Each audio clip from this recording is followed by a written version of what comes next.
Hi, I'm Dr. Tom Willson, and I'm a plastic surgeon.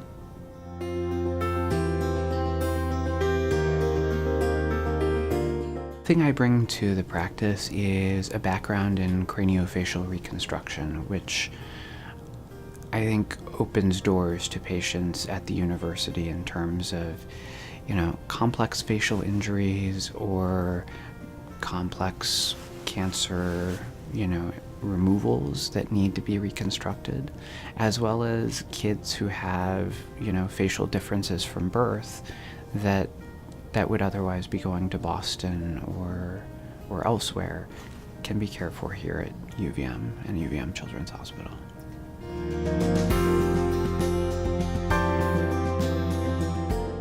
Our faces are the first things people see about us, and everybody has something beautiful about them, but it's really, really hard if your face is different from what people are expecting. So I get to try to make people feel like everybody else.